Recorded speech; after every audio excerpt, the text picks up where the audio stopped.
Many of you have been asking about investments, the fields of investment in Ghana and in Africa as a whole.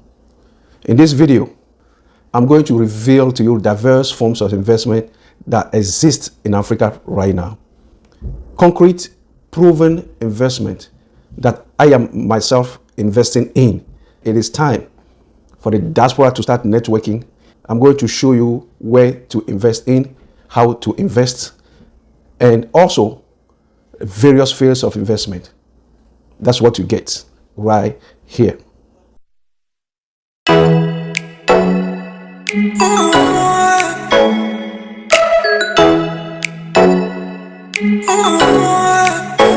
And I think we'll start with the first question. President Kagame, maybe you can take this one, because again, at the General Assembly, on this issue of agriculture that was asked by the gentleman, you talked about preventing cross-border taxes, for example, and when there's so much emphasis on an agro-economy as an African state. Increasingly, there is light being shed on the importance of agriculture,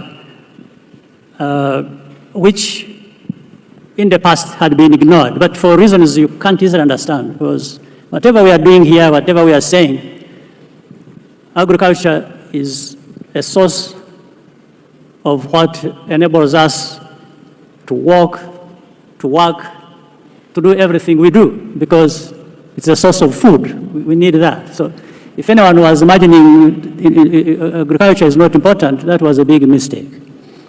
But I think every day there is a realization of that, its importance.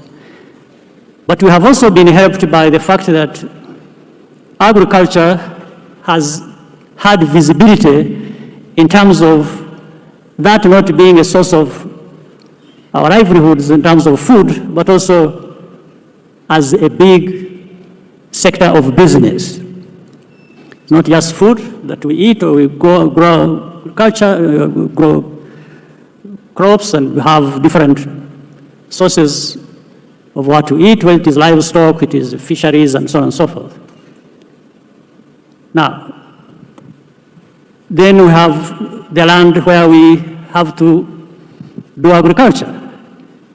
I don't think there is anything lacking in that, whether it is land or water, or in fact we've been spoiled by having rains and sunshine, and in a mix that enables agriculture to thrive. And maybe that's why people took agriculture for granted in the past on our continent. But I think, as I said, we are waking up to this fact that we need to invest ourselves more into agriculture. Everything is available.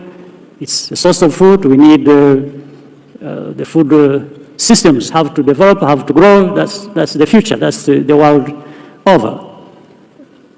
And then, as a source of business, we have seen how people can thrive on that. Now people are going to start producing, or have been doing so for many years, for export. If people can feed themselves and then be able to feed others through that trade and business interaction, that is a great thing to do. Now that we have the African Continental Free Trade Area in place, I mean, really, we have to be dealing with production, productivity, then we have the markets, and then the African Continental Free Trade Area is the biggest free trade area now. It has become the biggest in the world. So all these are opportunities for us, for the young people, to now switch their minds to something that initially had not been so important, but is more important now than almost anything else. And that is agriculture, and now the market through which we can do any trade that is linking with agriculture or anything else is there for us to benefit from. So I don't see really the difficulty, and if the young people tune their mind the correct way and look at all these opportunities available to us, which even touch our own lives, but also touch other people's lives elsewhere. Thank you for staying tuned. As I said, in this video, I'm going to tell you how to invest big, how to invest smart, so that when you make the return, after you have made the return, your life will be sustained financially. My name is Raphael. I am on course of returning back to Africa, having lived in the diaspora for more than a generation. I share with you, you know it already. If you are not yet subscribed to my channel, kindly do so. This is how you encourage me. This is how I keep myself in the air. Knowing that you are listening to me, knowing that you are part of what is going on. Me being the diaspora and you also being also a diaspora, we connect with one another and we all go up and we network how to become successful in our moving from abroad, in our moving from the Western world back to Africa in terms of investment. AfrigaZone, for Africa to win.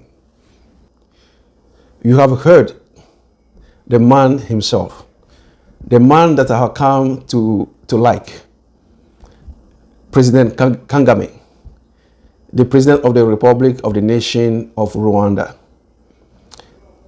This man has taken over the country, has taken over the nation of Rwanda in the 90s, and it turns it completely around. The country, from being a French-speaking country to English-speaking country, and restoring peace and restoring unity, and also bringing a revolution of economic. Until now, even though things are not perfectly perfect, but President Kagame has done well economically. It has brought investors. It has revived the youth. It has encouraged also women. Actually, in Rwanda, in the nation of Rwanda parliament, you can search it.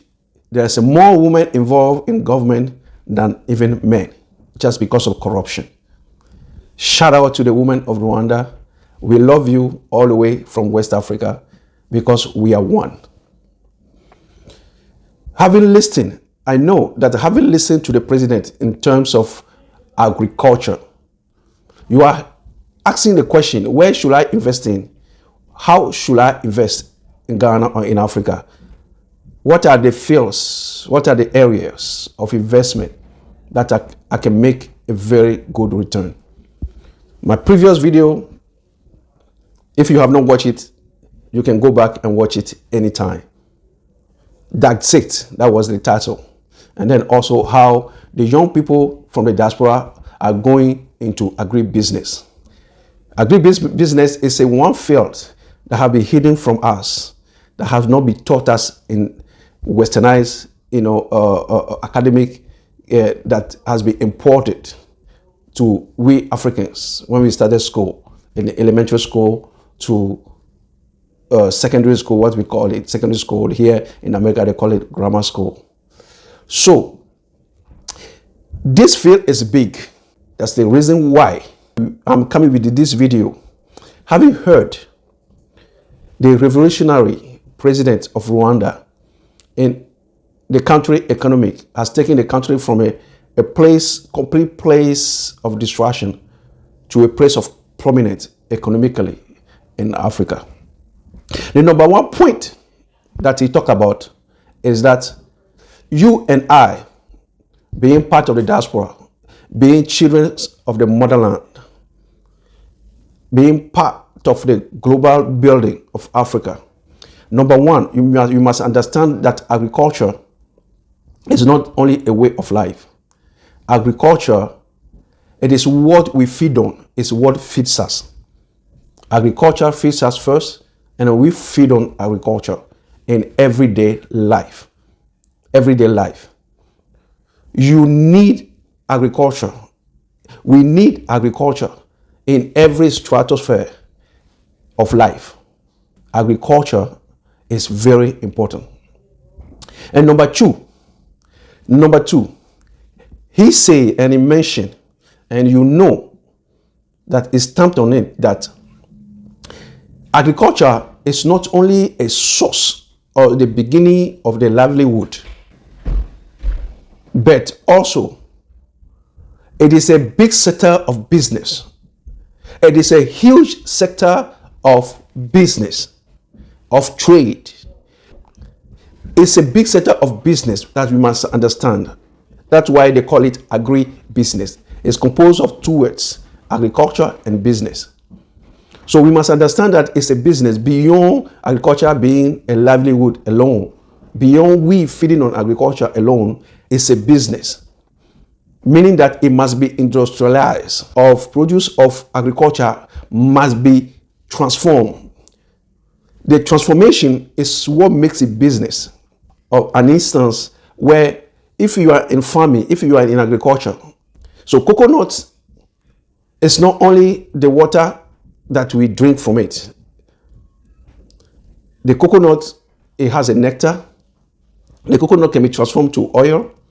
The coconut can be transformed to chips. The coconut shell can be transformed into art, where artists can use it for decoration, to design art. And then also, it can be transformed into oil also. So the transformation part is what makes it business. It's what makes it, oil can be traded for money. That's where money comes in. So we need the whole machine for the transformation. That makes it a business. Sending it into the market, the supermarket, even to the stage where we can also export those products. What comes out of it, that's what is agribusiness. You are still asking, or we are still dwelling on the question of where to invest. So agriculture is a big area of investment. So number 3, he talks about how we should have the mindset, beyond agriculture being a livelihood, beyond agriculture, we get into agriculture, to make it a business. Not only it can feed us, but we will have enough, and also through that, we can be able to feed others also. That is number 3. In all, what is the backdrop? The youth must be excited. Our children, I am in my mid-year. I have 2 teenagers. Both are in high school. We must make it cool for them. You must make it cool for them to see agriculture as a business. It's what is going to transform the continent. It is in one of the huge areas that will transform the continent of Africa, the motherland. We will have enough to eat. We will produce enough.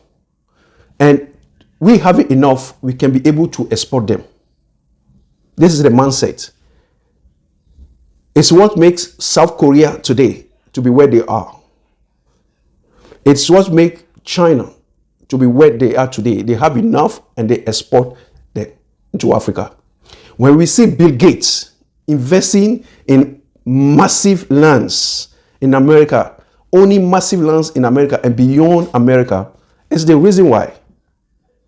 The one who put food on your table dictate your life, dictate the direction of your life, not the Africa that we want to leave behind for the next generation, not the legacy that we want to leave behind, having lived abroad, having learned so much, having been endowed with experience. You are looking for areas to invest in. Agriculture, it is the past, it is the present, and it is the future. Every day, people, you and I, our beloved, our loved ones, we eat. It is the business that will never die.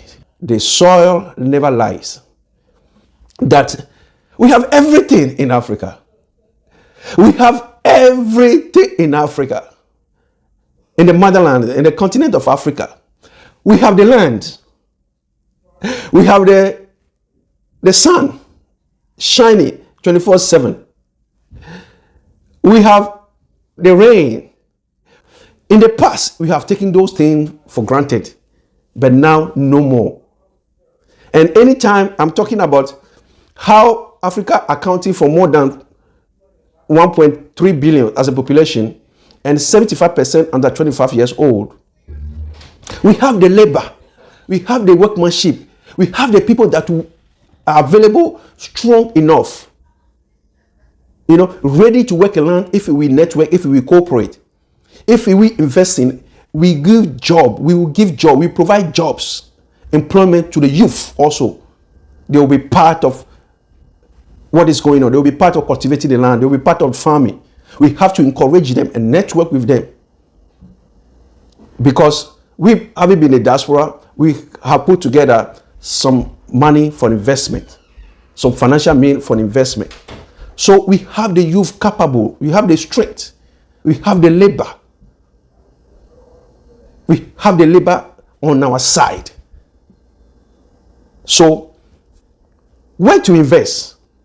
What are the fields of investment? How do I invest? People will always eat. This is one of the area is big and has a big return in everywhere in Africa. There are various stages of investment, and on AfrigaZone, I always talk about starting small. Starting small. I've been investing myself for some time. I invest with my family in lands already.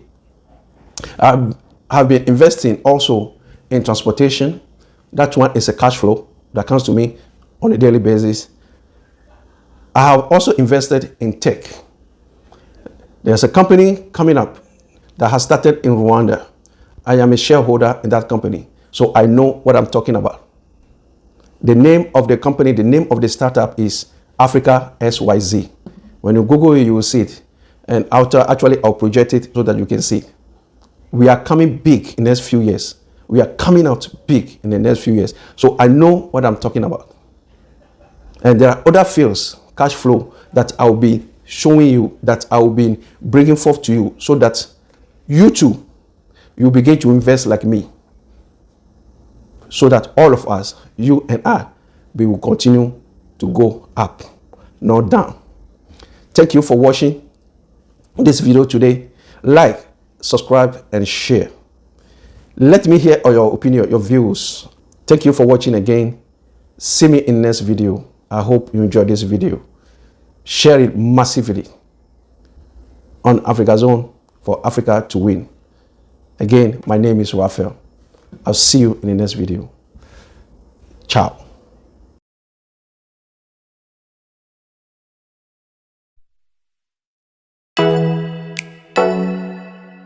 Ooh.